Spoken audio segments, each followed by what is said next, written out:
Let's go ahead and learn everything we need to know about Cushing's disease for a Medsurg adult health class and, of course, for the NCLEX. Now, let's start with pathophysiology. Cushing's is a disease of too much cortisol in our body. This is thought of very often in contrast to Addison's disease, which is too little cortisol. Cortisol is something that is required for many systems in our body to function. It's part of our response to stress. And it's also something that we have in a vial and in a pill. It's called corticosteroids, such as prednisone or dexamethasone, and many others. The pathophysiology of Cushing's is that we have an overproduction of ACTH. ACTH is produced by the pituitary gland, and ACTH stimulates the adrenal cortex to produce cortisol.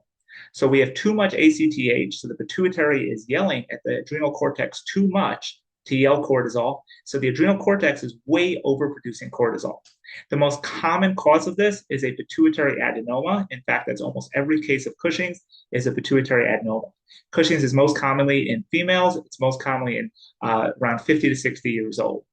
Now, Cushing's disease is what I just described. There's also something called Cushing syndrome. Cushing syndrome is a patient has a high level of cortisol, but it has nothing to do with the pituitary or the ACTH.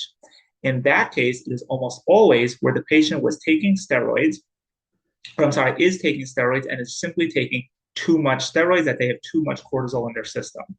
Cushing syndrome, where the patient's taking too much steroids, is simply treated by tapering down to the appropriate level of steroids. However, Cushing's disease, where there's too much cortisol because of the ACTH, because of the pituitary, that we're going to get to the treatment of in just a few minutes. The signs and symptoms of this are very similar if you've already studied Addison's, because a lot of this is the opposite. It's also very similar if you've studied in pharmacology steroids, the drug class steroids, because almost all of these signs and symptoms are the exact same signs and symptoms you learned in steroids in pharmacology as the adverse effects of taking too much steroids. So let's go through them. You have weight gain, hyperglycemia, a high sugar level. You have decreased immunity, which is an increased risk of infection. You have high blood pressure. You have menstrual irregularities. Patients can be fatigued, which that one is actually similar to Addison, but they both can present with fatigue, but for different reasons. You would also have decreased bone density, which is classically associated with osteoporosis. Patient can also be fluid overload. Again, if you remember in Addison's, we had fluid depletion. So a lot of these are going to be the opposite of Addison's disease. Now, we do have a classic sign of Cushing's, and that is moon face, buffalo hump, and hirsutism. If you're looking at any endocrinology test bank or test and you see something that says moon face or buffalo hump or hirsutism, always be thinking Cushing's and too much steroids. Let's go ahead and look at the diagnostics. The classic way that we diagnose Cushing's, first of all, we have to check the cortisol level and see that the cortisol level is high. We could also check aldosterone level, but next we're going to also check the ACTH. The ACTH is going to help us determine, is this Cushing because of pituitary or is this Cushing's because of cortisol? So if the ACTH level is high, then it makes it more Cushing's disease. If ACTH is normal, then it's just that the patient has too high of a cortisol level. That makes it an adrenal issue, or most commonly where the patient is taking too much steroids. There is an official test to diagnose Cushing's. That's the very first one listed here, and that's the dexamethasone suppression test. That's where we give the patient a dose of steroids, and we check 8 hours later, and we check the ACTH level.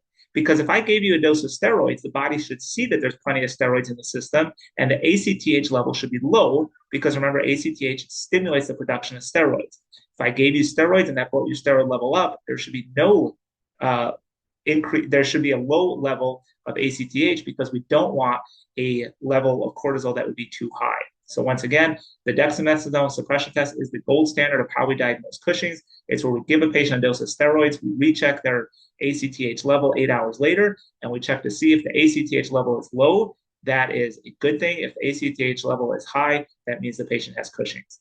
Next, let's move on to nursing assessment. Over here, the nursing assessment is really just going to be for signs and symptoms. There's no real high priority nursing assessment here that's specific to Cushing's, other than checking for all these signs and symptoms. Again, there's not that much of risk factors here either, other than, like I said, it's classically in female, it's classically in around 50 to 60 years old. Nursing priorities would be vital signs because this can cause hypertension and things like that. Check their glucose level because it can cause hyperglycemia. And then if they're taking steroids, definitely take a priority would be to assess how much steroids they're taking. On the flip side, if the patient is getting treated with steroids, again, your priority is going to be to monitor that steroid treatment. The treatment for actual Cushing's disease is going to be surgical removal of the adenoma. If that's not possible, then we often do radiation therapy. If that's not possible, or for some reason it's a really small one that surgery and radiation are not recommended, then we treat it medically. If we're treating it medically, we have two different medications. We have ketoconazole and pasireotide. They're two different medications. They're both covered in pharmacology in regards to how to treat Cushing's medically. But again, most of the time we're going to be treating it with either surgery or radiation therapy. If it's a big one, if it's a really small tumor, then sometimes, or actually if it's really small, then quite often we do just go the medical route. Let's finish up looking at the bottom, client education.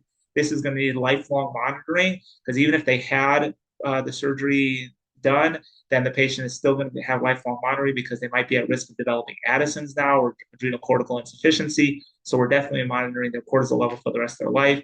The complications of this, if you've taken pharmacology, this is the exact same list as the adverse effects of steroids. So the complications are going to be osteoporosis, hypertension, diabetes, increased risk of infection, and depression. If you have any questions, please reach out. Otherwise, best of luck in class and see you in the next video.